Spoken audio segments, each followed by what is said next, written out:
I don't even know. I couldn't even tell you what I was listening to beyond like the Osmond Brothers.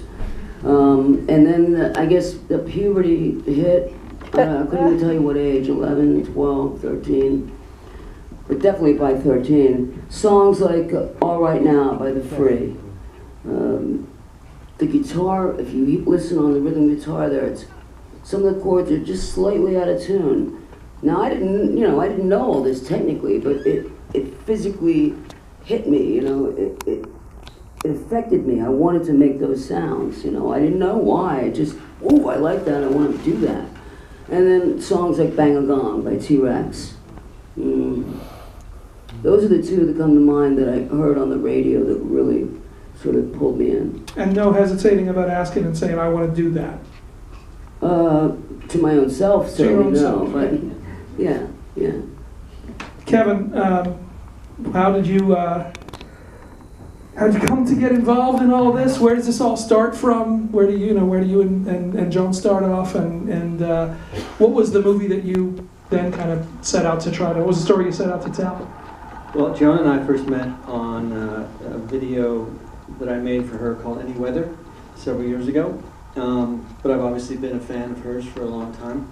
And when it came time for everybody in the black room universe decided it was time to make a film. And a lot of times they make that decision too late when somebody's not there anymore. So we were really lucky to just be able to do the day-to-day, what's it like in the day in the life of Joan Jett, and explore the relationship between Kenny. I mean, those are the obvious things, and I think tracking the historical scope of Joan's career, blowing through wall after wall that was put up in front of her, and then how that's expressed in terms of relationships with labels, audiences, genres. That tracking that was just, because there's a lot of chaos there, and there were so many ups and downs, and I think that at a certain point, if you track every single one, you lose sort of the big picture. So I think that was one of the tasks that we had to be mindful of, but also just do it in a way like the aesthetic of the film was married to the music that Joan and Kenny make. It just felt like they shared the same DNA. Joan, emotionally, what's it like going through the process of doing this and looking back and talking about whatever it is he feels like he needs you to talk about? Is it tough? Is it a relief? What was the journey? I found it not a negative thing at all. I enjoyed the process, certainly, and I recognize, what a wild and life I've had, and just in the sense that it's not what people would necessarily expect of a teenage girl, but I forget what your question was. Just what it was like for you going through all this looking back. Yeah, I mean, it was all good. I think I kind of learned, maybe as a lot of you, it's for me to be able to look at what we have from a distance. I don't get a chance to do that a lot because I'm inside of it. So to be able to step back and kind of see that, what I see is strength, perseverance, great love, great trust, and so that's kind of what comes through for me when I see it, and check out these pictures. Both with my own life and with what I built together with so many people. Kenny, I gotta ask. It's a famous story, but it's in the movie. And I don't know if everybody knows it before, but you make the first Black Hearts demos, the 5 songs. You send out to 23 labels. That's the count, and everybody in the world passes on I Love Rock and Roll, Bad Reputation, Crimson and Clover. And Do You Want to Touch Me? And Do You Want to Touch Me? 4 out of 5.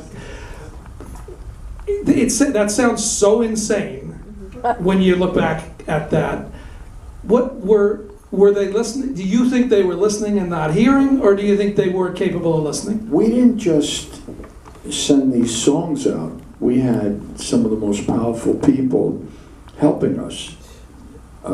Steve Lieber from Lieber Krebs had AC/DC on Atlantic, brought it there. Pete Townsend was on Atlantic, and Bill Curbishley brought that first album in there.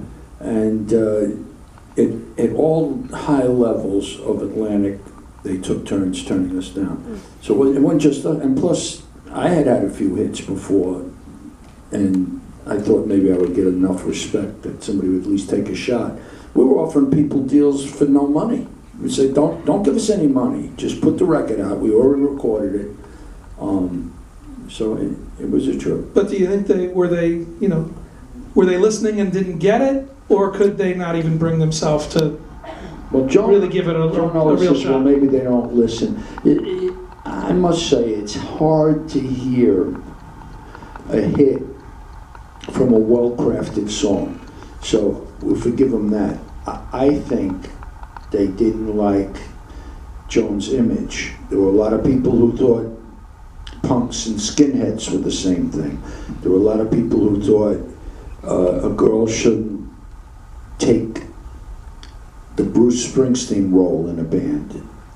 And I know it sounds like, but that was true.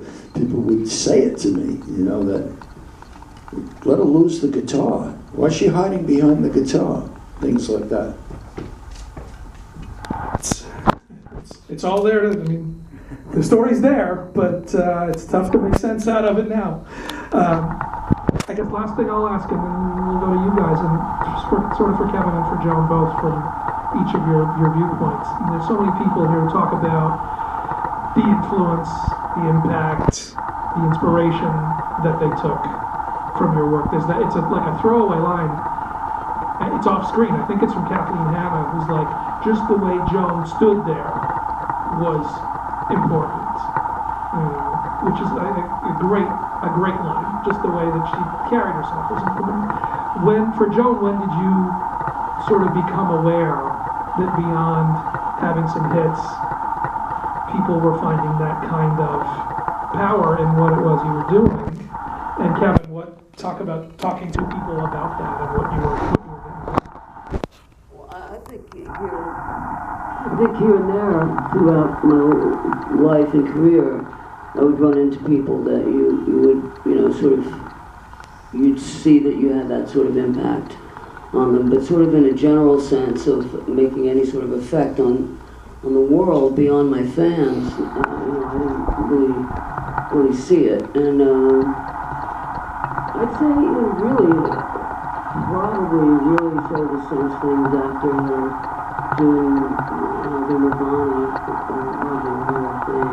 But also after the Runaways movie with Kristen Stewart and Paul Fanning, an interest in a lot of ways was fired up again, and got a lot of young women watching and sort of discovering this for the first time. So I think it's been a slow dawning that something bigger. It's very weird to talk about. It's what you're left with. I'm sorry. But I just been being me, and hope to just give inspiration to people when I can talk to them one-on-one. And what I get from the movie is hopefully what a lot of other people got is that perseverance. You have to fight for what you love and what you don't let other people dictate what your life's going to be. Everyone's got something to say about what you should be. Everyone's got an opinion, right? I'm right. So, don't give them the satisfaction. Go for it. And if you don't achieve what you hope to achieve, at least you tried. And you might have some good stories, and you won't regret it later in life going, could I have? If I had tried, how far would I have gotten? For whatever it is. Way beyond playing a guitar. This goes for any dream you have. I really believe it's really crucial to life that you go for it. That's why you're here. And you got to face that fear. Facing the fear of, oh my God, I might fail. then so what? Then you get up and you move on. And I don't know if I answered your question. I think that answers a bunch of questions. I'm going to cut Kevin off because I just want to make sure to get a couple of questions from you guys. Anybody want to?